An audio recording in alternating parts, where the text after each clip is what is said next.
Faites attention, là. Oui. C'est un gars qui se laisse jamais surprendre.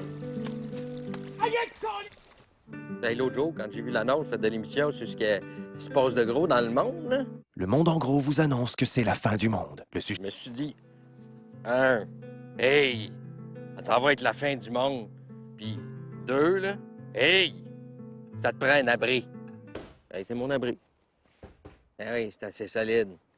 J'ai fait des tests avec mon voisin, Paul. Paul, tremblement de terre! OK, météorite! OK, zombie! OK, c'est solide! Dans mon abri, là, je peux survivre 1 mois sans sortir. J'ai de la nourriture, j'ai de l'eau. Tout ce qui me manque, c'est une toilette. Le Monde en gros vous annonce que c'est la fin du monde. Le sujet de cette émission. Cette semaine, Le Monde en gros vous offre une discussion exclusive sur la fin du monde. Fin du monde. Une chronique sur le monde qui se prépare à la fin du monde. Et une suggestion d'activités à pratiquer après la fin du monde. Oui, Le Monde en gros vous offre toujours plus. Plus de Pierre-Paul Paquet. Plus d'invités qui partent de manger le chat du voisin. Sorry for all you animal lovers that are out there, that's reality. Et encore plus d'activités post-apocalyptiques que n'importe quelle autre émission qui ressemble à un magasin. Bienvenue au Monde en gros. Un commis sera avec vous sous peu. De ce temps-ci, quand on parle de la fin du monde, on parle de ça. Ting, ting, ting. Pis, t'es rendu où dans ton calendrier Maya? Je suis rendu à la date Maya correspondant au 21 décembre 2012. Mais lâche ça 2 minutes, il y a des conquistadors qui viennent d'arriver. Ah, mais qu'est-ce qu'ils veulent? De l'or. Tu leur as-tu dit qu'on en avait? Ben là, ils l'ont bien vu, notre cité est en or. Là, ils discutent de détruire notre civilisation puis de voler notre cité d'or. Wow, c'est pas correct, ça. On va aller leur parler. Fait que c'est loin d'être sûr que la fin du monde va se produire le 21 décembre 2012.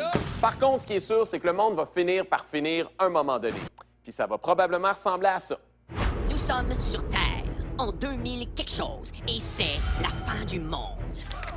La folie des hommes a provoqué un réchauffement de la planète, transformant la Terre en un amas de cendres.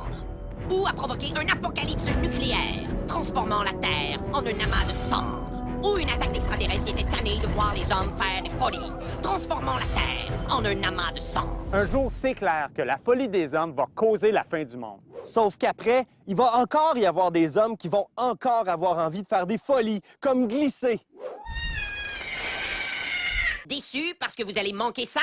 Eh bien, vous pouvez dès maintenant voir la fin du monde en vous rendant à Léon, au Nicaragua. Là où l'éruption du volcan Cerro Negro a créé un décor de fin du monde où on peut glisser. Pour bien profiter de votre séjour sur place, imaginez que vous êtes la vedette d'un film sur la fin du monde et laissez la ville de Léon s'occuper des effets spéciaux.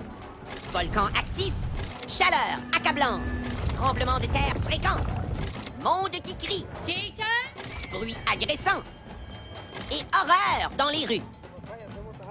Puis, pourchassé par un achalant, puis une madame avec un sac rose, réfugiez-vous dans une auberge qui vous plonge dans une ambiance de fin du monde, avec ses survivants fatigués et démoralisés et sa pénurie de bâtons de billard. Puis, découvrez un mystérieux pamphlet qui parle d'une activité de glissade. Et allez vous inscrire au dernier bar encore ouvert sur Terre. Sure, so the package includes transport out there, and we go down, you get beer, cookies, and we come back here and have a couple mojitos at the bar. Sounds good. Avec d'autres survivants en quête de fun, prenez place à bord du dernier camion orange sur Terre. Et n'emportez que le strict nécessaire. Des bouts de contreplaqué avec des 2x4 de vis dedans pour glisser. Tenez-vous bien, parce qu'il y en a qui sont tombés.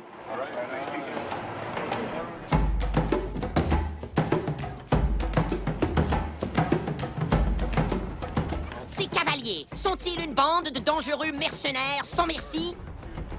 Cette femme est-elle devenue cannibale parce qu'il n'y a plus rien à manger sur Terre, à part sa vache?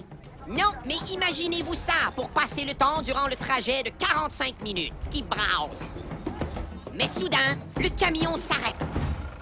Parce que vous êtes rendu. Attention tout le monde, mon nom est Poncho. Je vous informe que le terrain est trop accidenté et qu'il faut continuer à pied. Et aussi que ça, c'est pas ma vraie voix. puis que je m'appelle pas Poncho. Là, faut monter, hein? Des fois, faut passer un bout de plate avant d'avoir du fun. Là, c'est le bout de plate. Ouais, parce que...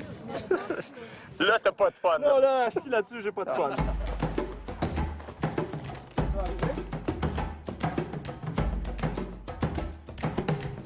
Au retour, J'ai besoin de fun. enfin, la fin du monde!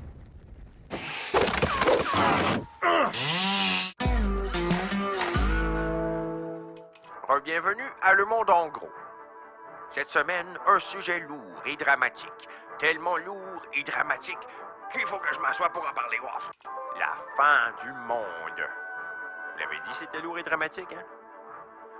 Alors, j'ai demandé à tous mes amis artistes d'égayer cette émission avec une chanson. OK, nous allons chanter une chanson sur la fin du monde, n'est-ce pas, Louise? OK. Et c'est un message d'espoir qu'on a composé pour les auditeurs. Un message. Et là, tu te rappelles de nos paroles? Pas beaucoup. OK, ben, si tu t'en souviens pas, c'est pas la fin du monde. C'est une blague. Et 1, et 2, et 3. Fin du monde, fin du monde. Fin du monde, fin du monde. Wouh! Fin du monde, la fin de quoi? La fin du monde.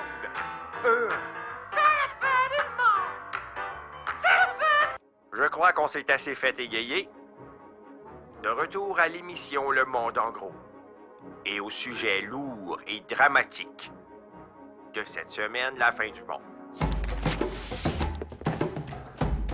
C'est pas le fun, la fin du monde.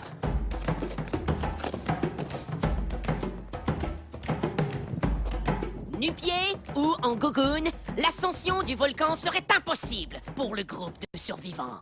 D'après vous, c'est sûrement ce que voulaient dire les mystérieuses fresques de l'auberge, qui parlaient d'un volcan, de gogoune, de monde qui marche avec de mystérieuses planches, puis d'un ananas bleu.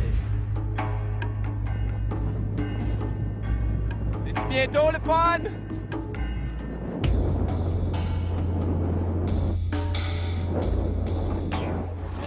Comment Mathieu? Ah, t'es arrivé! Quelle vue! C'est-tu le bout de le fun, là? Non, magnifique, en c'est tout le cas. bout où il faut écouter attentivement les instructions du chef du groupe. Car le fun de l'espèce humaine en dépend. Essayez pas de vous arrêter avec vos mains, parce qu'à 70 km/h, c'est trop vite, puis vous allez vous faire mal. Écoutez-le bien, car seuls ceux qui glissent bien vont pouvoir se rendre à l'endroit mythique que Poncho appelle la place de Yous qu'on va se rencontrer en bas. Arrêtez donc de m'appeler Poncho. OK? T'aimes pas ça? Non, c'est tannant. Ça y est, c'est l'apothéose finale, la descente. Es-tu prêt à avoir du fun? Oui. J'ai besoin de fun. Vas-y, c'est le temps de descendre!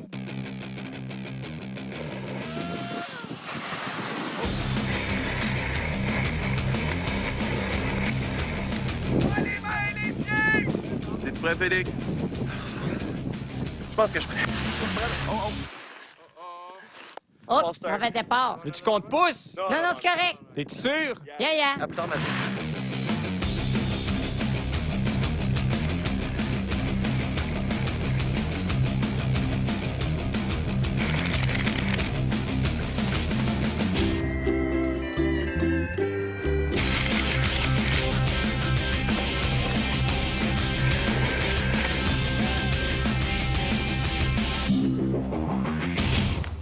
J'ai oublié de fermer ma bouche. Mais c'est le fun! C'était le fun. Ah, j'ai eu du fun! Vraiment planté. Oui, on a vu ça. Aïe, aïe, aïe.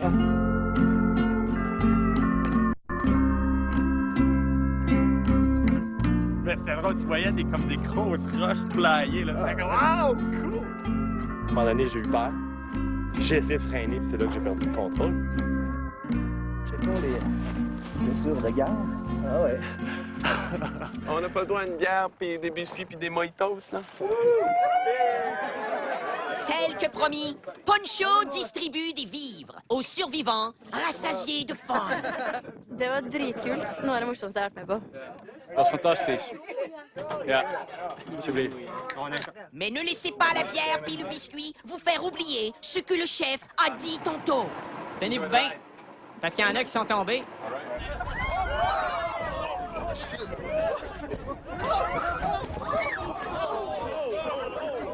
OK, assez de fun. On retourne à l'auberge.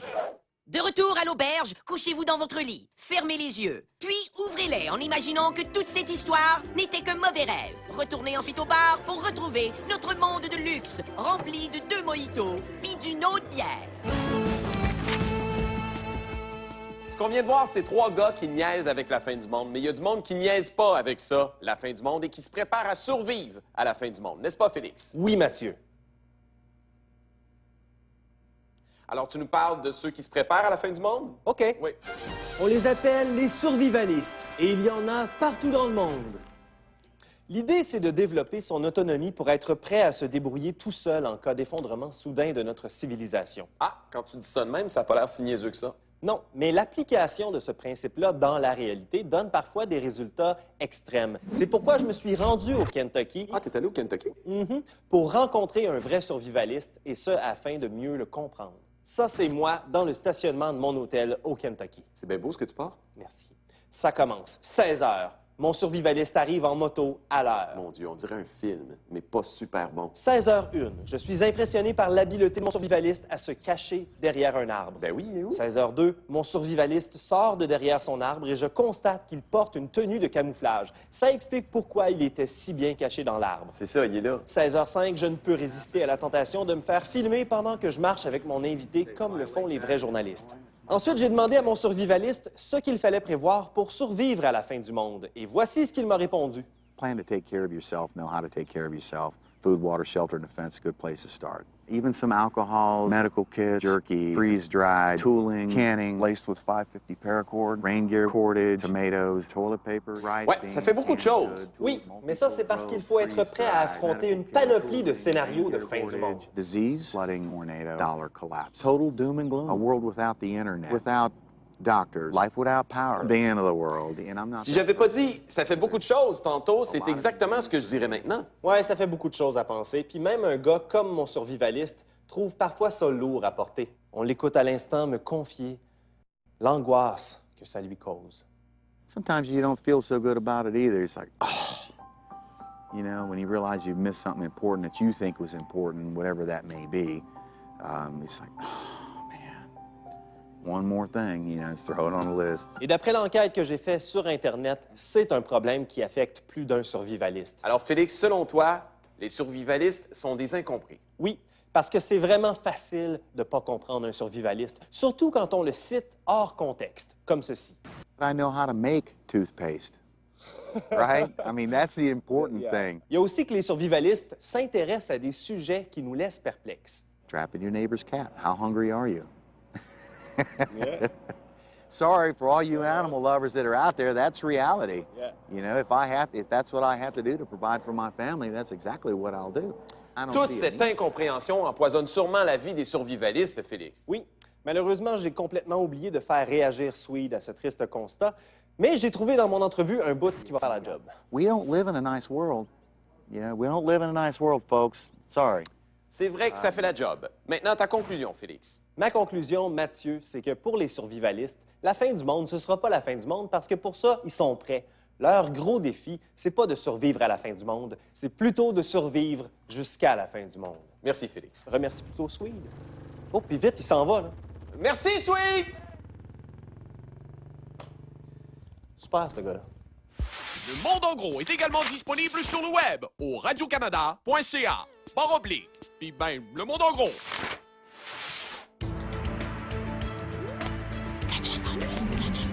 « 5 minutes sur Terre », puis avec Pierre-Paul Paquet.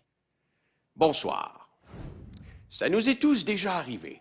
C'est le soir, on boit notre lait au chocolat, on s'assoit devant notre ordinateur, on veut cliquer sur l'affaire pour prendre mes courriels, sauf que là, oups, on se trompe. Puis on clique sur l'autre affaire à côté. Et là, on arrive sur le blog de Wild Wallet 2007, où, juste en dessous de sa photo de lui en ninja, il nous annonce la fin du monde. Cette histoire est basée sur un fait vécu, que j'ai moi-même vécu. Sauf que moi, c'était du quick au frais. Et c'est pour ça qu'aujourd'hui, à 5 minutes sur Terre, on parle de la fin du monde. Tout de suite après, les annonces. Ah, fallait pas que je me tourne. Correct. Les annonces.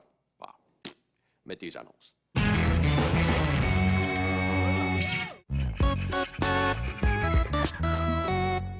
Les annonces sont finies. De retour à 5 minutes sur Terre. Cette semaine, la fin du monde. Est-ce qu'un dictateur fou va provoquer une spectaculaire guerre nucléaire, comme le prédit Wild Wallet 2007? Ou est-ce qu'un gros météorite spectaculaire va nous tomber dessus, comme le prédit aussi Wild Wallet 2007? Ou est-ce que finalement, on va juste mourir à cause du réchauffement de la planète, comme mon équipe me l'a dit ce matin quand je leur ai parlé de Wild Wallet 2007? Eh bien, aujourd'hui, je pose ces questions à 3 experts en réchauffement... Ah, réchauffement de la planète. J'étais sûr que ça allait être météorite. Je les rejoins quand même via satellite. Messieurs, bonsoir. Bonsoir. Oh, je crois qu'on a un problème avec Paris et Sydney. Messieurs, m'entendez-vous?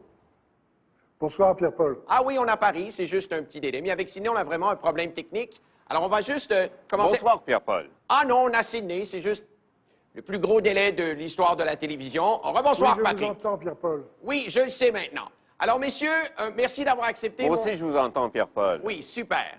Messieurs, d'abord, merci d'avoir accepté mon invitation. De rien, Pierre-Paul. Oui, super. OK. Bonsoir, Pierre-Paul. OK. Serge Séguin, je m'adresse De d'abord... rien, Pierre-Paul. Bon, on va attendre que le gros délai me dise de rien, Pierre-Paul, là.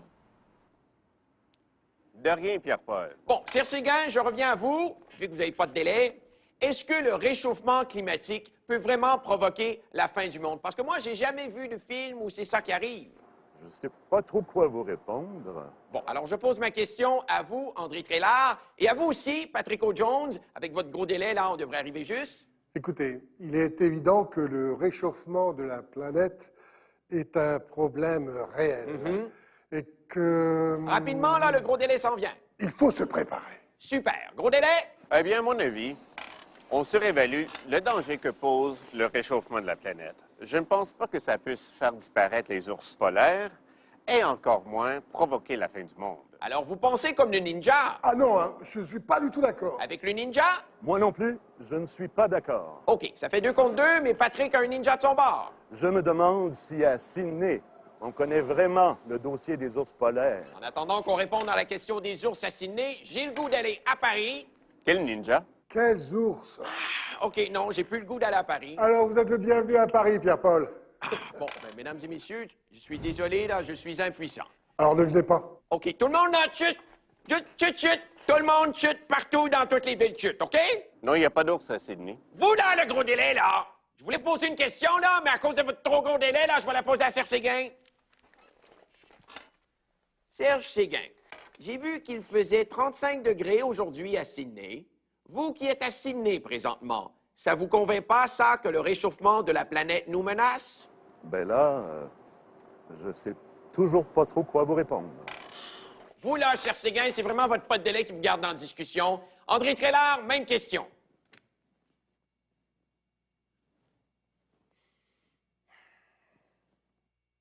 Je ne sais vraiment pas quoi vous répondre. C'est vraiment décevant d'attendre tout ce temps-là pour se faire dire quelque chose que le pas de délai a déjà dit. Patrick O'Jones, j'ai pas le choix de m'adresser à vous, malgré votre gros délai. En attendant la réponse de gros délai, je remercie André Trélard d'avoir été avec nous. Et en attendant qu'André Trélard me remercie, je m'adresse à vous, Serge Séguin. Êtes-vous capable de nous dire quelque chose d'intéressant en terminant? Je maintiens qu'il est important de fixer aujourd'hui avec le réchauffement de la planète. Mesdames, Messieurs, moi, ce que je retiens de ce que viennent de dire mes 3 invités, c'est gna gna gna gna gna, réchauffement de la planète. C'est Pierre-Paul Paquet qui vous dit merci d'avoir passé 5 minutes sur Terre. On leur fera plus celle-là. Ben non. J'aurai pas de problème de cohabitation avec Paul parce que est prévu un plan. Il reste 30 secondes avant la fin du monde.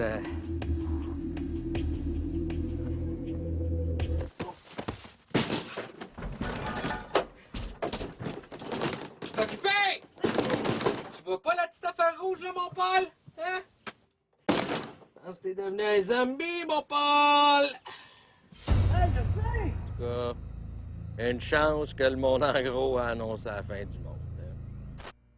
Après avoir vu un animateur passer 5 minutes à ne pas parler de la fin du monde, 3 gars utiliser la fin du monde comme prétexte pour glisser sur un volcan et du monde bizarre se préparer à la fin du monde. La question que vous vous posez sûrement, c'est « Ouais, mais le 21 décembre 2012, est-ce que ça va être la fin du monde? » Parce que veut pas, quand on se fait dire qu'à telle date, ça va être la fin du monde, bien, ça nous reste dans la tête, puis c'est tannant. Et ça, c'est de la faute des conquistadors qui ont presque complètement détruit la civilisation maya. Hey, je pense à ça. On a détruit toute la cité, là. Pourquoi on détruit pas ça, ce calendrier, qui, selon mes calculs, se termine le 21 décembre 2012? Ouais. Détruis-le donc. Déjà qu'on a semé la mort, faudrait pas en plus semer la confusion. D'un coup que le monde du futur interprète ça comme le signe que ça va être la fin du monde à cette date-là, plutôt que le signe que Sancho a tiré le gars du calendrier. Ouais. Hey, les gars! Les Incas aussi, ils ont de l'or! Oh, hey, laisse faire ça! Ouais, ben, c'est pas ça qui est arrivé pour vrai. Mais c'est vrai que si les conquistadors étaient restés chez eux au lieu d'aller détruire des civilisations, bien aujourd'hui, il y aurait encore des Mayas pour nous expliquer leur maudit calendrier, puis on aurait l'esprit tranquille.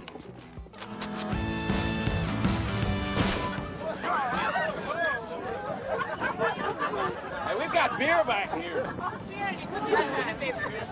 J'ai-tu l'air sourd? Je suis pas sourd!